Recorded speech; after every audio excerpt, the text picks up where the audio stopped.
What's going on, everyone? Welcome back to the FPL Kneejerk reaction for this week's fantasy football. How does your week go? What's gone on? Any good transfers? Any bad transfers? We'll go through everything today. Thank you so much for the questions you guys have sent in, so we'll have a full review of how this game week has gone. But before we get into that, what's going on? How's your weekend been? Enjoyed the Easter weekend? Kept in touch with the FPL as well, I see. Has it been a good week for you guys? Have there been any troubles? Have you been any jaw-dropping moments? We'll all discuss that today, and we'll review the full game week in detail. Now, before we do that, I'll let you guys know that if you guys are here for the first time, welcome to FPL Inkling. My name is Mo, and basically, this is my channel for reviewing FPL. We started recently. We're almost at 200 subscribers now, guys, so big well done, and thank you to everyone who's hit that subscribe button. If you like the content you see, hit that like icon, support my channel, and if you want to get the latest notifications of when I release my content, hit that notification icon to get that too. If you don't know before and you're visiting for the first time, I have got a bet on with one of my friends that if I can get 500 subscribers by the end of this season, which is game week 38, so we've only got around about 8 game weeks left now, guys. I'm almost halfway there. Then I'll win a PS5. So thank you, everyone, and keep up the support that you guys provide me. So before we begin, let me get my team up. Oh, it's already up, actually. So I have got 46 points this game week. The average is 37. Now, guys, I'm doing this before the Monday's game kickoff. So this is before the Everton Crystal Palace. As you can see, it's finished, but the West Ham Wolves is still taking place. So before the game week finishes, I am recording this video. So this is at the moment just showing you the overall average points from the end of the game of Sunday night, which was the Manchester United Brighton game. So we're still waiting for that all to update. So let's go through some of the questions. Let me tell you what went well for me, what didn't. How did Kane not get a hat trick? Honestly, so close, hit the post. Could have been a hat trick, could have been a couple of more points to the week. I was gutted I didn't captain him, but hey, you get a few decisions and you don't. I mean, De Bruyne, he only scored, 3 points. If you see it, 2 points less than Fernandes, who, Kevin De Bruyne blanked. But I was lucky to get that assist from Fernandes, so it gave me 10 points, like a rounded figure score. But I still expected so much more from this game week. Rudiger was benched. That was my first, as soon as I released my dead live stream video and Rudiger gets benched, I was just like, oh my god, this is a great start to this week. Exactly what I wanted. So that wasn't a good start for me personally. I don't understand why Tuchel changed it up. They got smashed 5-2. Would anyone have predicted that result? I think that's probably the most shocking result of the season for me, based on the form of the teams, how they've gone about the season, the form Chelsea were going in, and Chelsea were home. I can't remember the last time in my I can't remember the last time Chelsea conceded 5 at home in my memory. So for me, that was a huge upset. And why was Rudiger benched? I still don't understand it. So yeah, in regards to who I've got coming on from the bench, I've got Alioski, who's got 2 points. You've got Phil Foden, who got a point for me. He won't be coming on because I only need one player to come on from the bench. So let's have a look at the team here. Yeah, so I've got that up there. So yeah, Rudiger started on the bench, didn't come on. Even if he was on the pitch, he would have got 0 points because he conceded 5. Just going through, other scores where I was a bit surprised. Reguilon kind of let me down for Spurs, conceding against Newcastle 2 goals. How Newcastle scored 2 goals against Spurs, I do not know. They can't get a point, let alone score a goal to save their life. But Mourinho, again, has squandered a lead. They lost 15 points from winning positions this season for a Mourinho side. That's unheard of. So Tottenham may have a lot of work to do on that. So my thinking out Reguilon may change. Watkins got me the goal. So it was actually a good decision to play him over Foden because I was quite sceptical to play Phil Foden. Has this kind of game week, I had a question, has this game week kind of made me trigger to play any more transfers or bring anyone in? I have got a couple of players that I'm thinking of bringing in at the moment for the next game week because I just can't keep them out of the team anymore. Kevin De Bruyne, they've got the League Cup coming up. They've got Leeds next weekend, so I'm a bit tempted to keep him in for this week, but then I will be looking to transfer him out as well. So let's go through a few questions as well, whilst we rate the game results as well. Will Rudiger be back for next week? I mean, to be fair, yeah, he was benched this week, but I'm pretty cool. I'm pretty certain that he'll be back for next week, so he's going to stay in my team. If he doesn't get played again, obviously there are Champions League commitments, so I can understand from Tuchel's point of view. But if he doesn't get played again, then definitely I'm going to consider transferring him out because they've got Crystal Palace next week, and I think that'll be a good fixture for Rudiger to get a good return. I know they did get a point against Everton, but I don't think Chelsea will concede half those many goals again. So for me, Rudiger will stay for another week. I'll see what the rotation policy is like through the Champions League and the Premier League, and I'll see where Rudiger is prioritised. So if that is the case, then I may consider transferring him out. Will I bring in another Chelsea defender? I'm not too sure, because the thing with Chelsea for me is who's like the most regular player. Like for me, if I had to pick two, it'd probably be Mendy or Mount. The others are all interlink, or they can be chopped and changed. So yeah, really good for me. If you got him in your squad for this game week like I did, just give him another week, see what comes out. If there is any changes, great. He comes into the squad, good chance for a clean sheet. However, if he doesn't get played again, then we can think about maybe transferring him out and bringing in someone else who may be a regular or who has a better fixture swing, because obviously 2 weeks earlier there may have been more difficult fixtures for other teams. However, there could be a fixture swing again, so it'd be good to keep a lookout to see who we can potentially bring in, because I can give you an example like Connor Cody for Wolves, maybe West Ham. They got a few good games at the end of the season, but we can work on that with my wildcard review video that I've done. So if you guys haven't seen my wildcard video, I've released one last week for Game Week 31, so feel free to please check it out. Look at the teams that I've made in there and my rationale behind it, and let me know how that video goes as well. I've left Jota on the bench. On the bench, and Foden came in on as a sub. So from that question, I understand that you had Foden in your starting 11. He came in as a sub, got 1 point, whereas Jota, I think, got a fair few points because of the man of the match performance and the 3 bonus points. So look, before the game, if you said to me Foden versus Leicester, obviously with the break and stuff, he probably would have been like to start Jota against Arsenal. So 50-50, I can understand your rationale for going for Foden. But hey, look, you live by the decisions you make. So take it on the chin. For the next game, you got Leeds. I mean, again, Foden might play and bag a few. Jota has Aston Villa. So Aston Villa, in terms of being played, probably is a good time to play them right now. A bit vulnerable.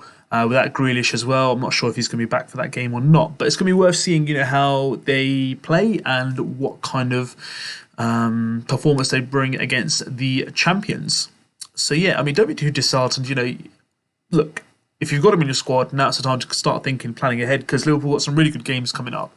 The fixture swing is insane from this week onwards. So for me, barring that one United game, which is probably going to be their most difficult game at the end of the season, the rest of the games are manageable. So even I'm thinking about, maybe tripling up rather than on City like I am. I might triple up on Liverpool. So that's something that I might keep a lookout for as well myself, guys. If I had a wild card, would you use it? Oh, would I use it? I think if I had a wild card, I'd personally use it.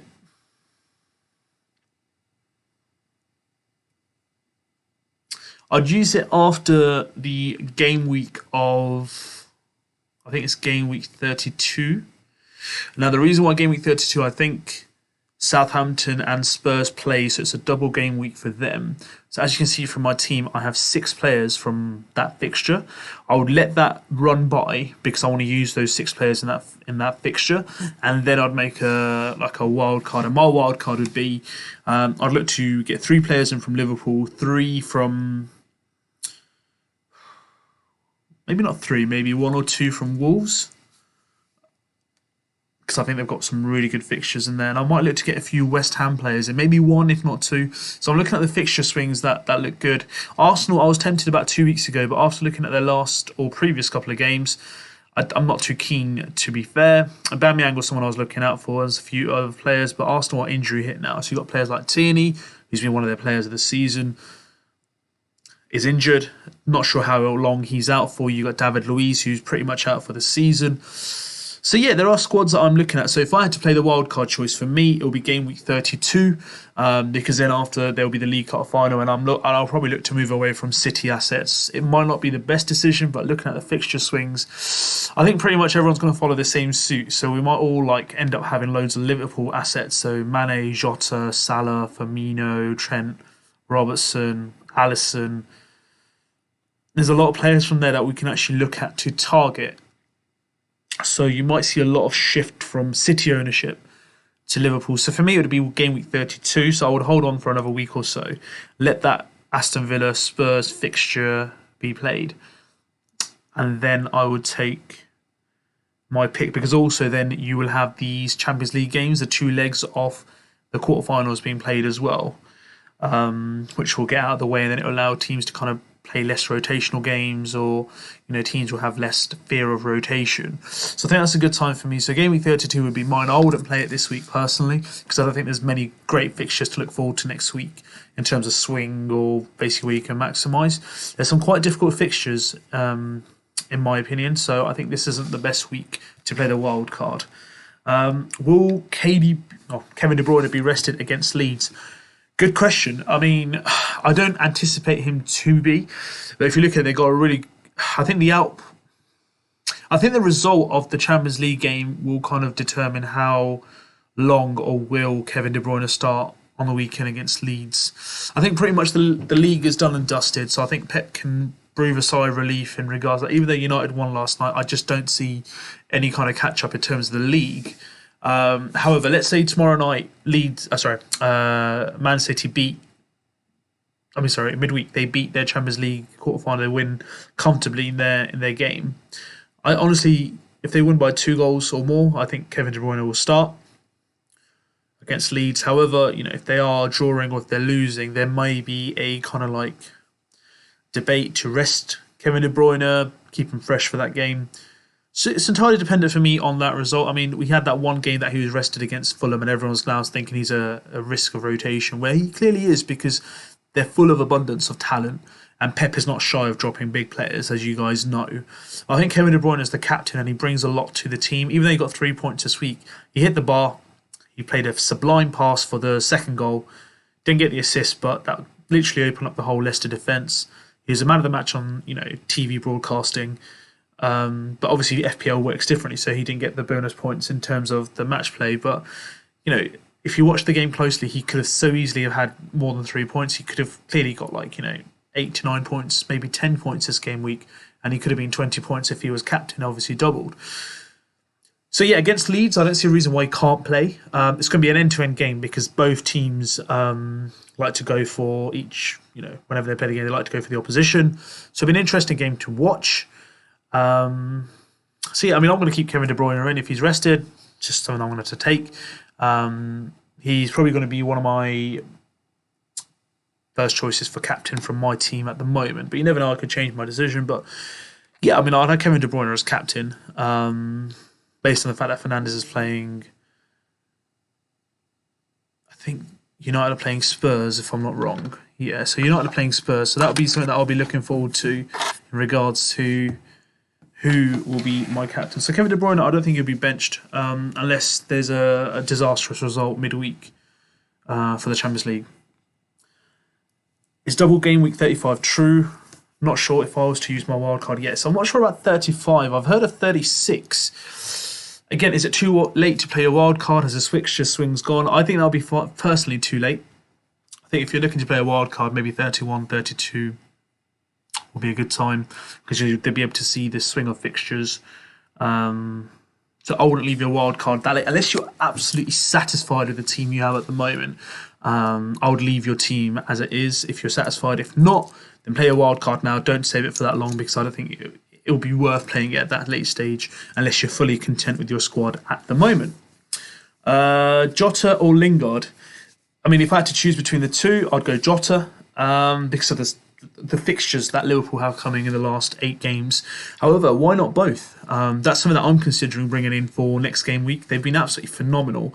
It's only half time in the Wolves West Ham game, and already Lingard's been involved in 2 of the 3 goals that West Ham have scored. If feeling fired before the international break.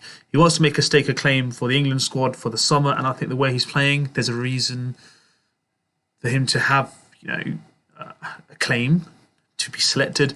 I mean, United must be thinking, why do we let this guy go? Why can't he do this for us? I mean, I want him back at the United team right now, and he's certainly looking promising to go into my fantasy team. Who will I like to take out? Potentially Mahrez, Foden. I'm not too sure yet. But yeah, I mean, if you're looking to get 1 out of 2, Jota. But for me, why not get both in? Because that's something that I'm looking at for the next game week that we do have. Salah or Kane, captain for next week. So you've got Salah who plays Aston Villa.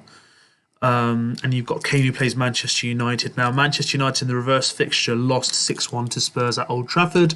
That was just a bizarre game. United scoring within the first minute and a half of a penalty, and then getting Martial sent off and losing 6-1. That game I really don't want to think about. It was one of the worst games I think I've seen of United on TV live, in memory after that 6-1 hammering from the neighbours in 2012-2011 season. I mean, Kane is Kane. He's been phenomenal the last couple of game weeks. He's got 5 goals and 2 assists, and he's like 43 points in the last 5 games, I think it was something I was reading. And, there's no reason why not to select him as captain. But Salah's playing Aston Villa, and Aston Villa haven't been that great, personally. I know they won 3-1 against Fulham this week, but I think what I saw of Liverpool against Arsenal, it's something to consider now. I think it was a good time for them to have a break, and it was a good result against Arsenal away, and I think that'll give them a lot of confidence. Teams like Chelsea need to be careful to not let this lead slip, because Spurs, I'm not going to say anything too early to predict wise, but it's going to be very difficult for them to get that top 4 spot. If anyone's going to challenge Chelsea or take them off that 4th space, I think it'll be Liverpool. You got number 1, which is, I think, Man City pretty much cemented. Number 2 and 3, you've got United and Leicester at the moment toying with each other. I'm not too sure about that, but number 4 is going to be where Liverpool can really go for. So let's see how it goes. I would say Salah. If I had to choose between Kane and Salah, I mean, I'd say United defensively have been pretty good. I know they conceded against Brighton, but it's a really good save by Henderson and a great reaction by Welbeck to score a goal. But for me, never write off Kane. Kane can score in any game. He can literally get 2 goals or 3 goals against United at home. Never write off Salah. Will he be a differential, for example? Because if everyone's going to captain Kane because of his performance, like for me, I'd say Salah, but very close is going to be Kane. I wish I could captain both personally, but that's not how this game works. So that's going to be something worth considering as well. Keep or sell Reguilon. I mean, for me, I'm looking to maybe sell him in game week 32. So once that double game week for Spurs is over, I'm looking to get rid of Reguilon because I don't think he's served me that well. I think he's probably got me around. Let's have a look. That's how many points has he got me. So, barring the Birmingham, let's say in the last 5 games, he's got 2, 3, 4. He's got me 4 points in 5 games. Now, is that something that I really want from a defender who's my most expensive defender in my defence? So, that's something that I might be looking at. I mean, I think I'll get rid of him personally, but unless he gets like a mad game return in this next couple of game weeks for me to consider keeping him, that would be something that I'm looking to probably consider changing. So we'll have to have a look to see who's performing injury-wise and stuff to bring in as a replacement. But yeah, Reguilon's going to be someone I'm going to get rid of. But I'm going to keep him for this game week. I know he's got United, but let's see. Will Gundogan be a regular? I don't think he's going to be a regular, mate. I don't think any of the City players are regulars at the moment, barring Edison or Diaz. And Kevin De Bruyne are a third option, but everyone else is a risk of rotation. Gundogan, I think he's had his good period. Kevin De Bruyne was injured. He took over the spot, got good returns, but I think there's better options out there. So if you're looking to get someone in for to Gundogan, like I think 0.1 mil more is Lingard. You got Jota, who's like $500,000 more. Potentially other players, you got Suchek, who's a couple of $500,000 less. Rafinha, who's like 0.4 mil less. So you've got quite a few options around that price who you can look to bring in. Rafinha might not be a good option because they've got 3 difficult fixtures coming up, but he's always there or thereabouts to get a goal or a return. So there's a few options for you to look at. But for me, if you've got Gundogan, I'd get rid. I mean, I'm thinking of getting rid of Foden because I thought he'd get a chance after the international break against Leicester to perform. Clearly, I don't know Pep as well as I thought, but it was worth a punt. I mean, if you don't try, you won't know. So I've kind of seen a bit of rotation. The risk of rotation is really frightening at this stage of the season. So for me, I'd get rid of Gundogan if I was you. You'll see his ownership come down because people will look at other alternatives and they'll see that the risk of rotation is just far too much to gamble upon at this stage of the season.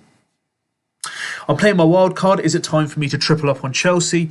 No, I wouldn't triple up on Chelsea because in Chelsea, as I said earlier, there is, for me, barring Mason Mount and Mendy, those are the two players that are the regulars. I cannot name any other player who I can say hand on heart will be in that team sheet week in, week out. The whole team, because of the change of Tuchel, literally it's like a Pep roulette, but Chelsea version. No one is a regular. You got Havertz, Pulisic, Werner, Tammy Abraham, Giroud,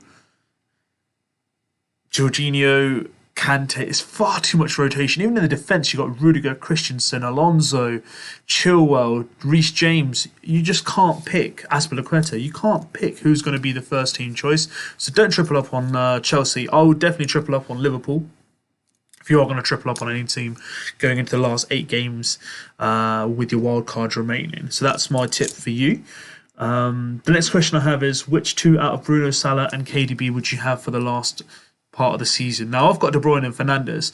Now, I'm very close to considering changing KDB to Salah because of the fixture swing, and I'm not going to say risk of rotation. I just think they have better fixtures on paper. It might be the case that, Kevin De Bruyne gets 70 points and Salah gets 75 over the next 8 games.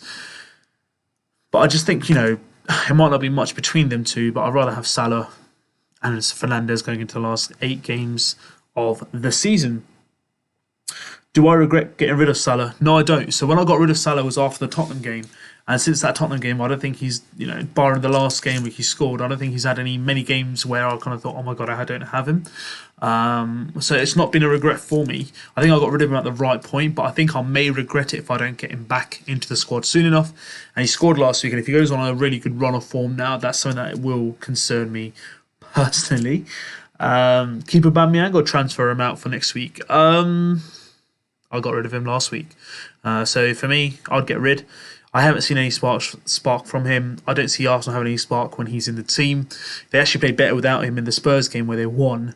And since he's been back, they've kind of lost in the Europa League. They've lost in the Premier League. So for me, Aubameyang, I've given him a chance. I've done streams and videos on him saying that, let's get him in. He's going to be a good differential, and he's just not lived up to the mark for me. So no, I'll get rid of Aubameyang, and there's better options out there. So I think he's around 11.6, 11.8 mil. Why wouldn't you get like De Bruyne, for example? That'd be a good choice. Another 11 mil, Fernandes. So let's go through these guys. So you've got De Bruyne at 11.9 and you got Fernandes at 11.6. I definitely would get them in. If you don't have them in, or if you're looking for alternatives, maybe go a bit lower like Son, Rashford, and then use the funds that are remaining elsewhere to kind of like boost up your squad. But I think it's far too much for a player of his ability but not performing. I think it's to get rid of Aubameyang. Triple City change to triple Liverpool wildcard. Yep, I've already discussed triple Liverpool for me.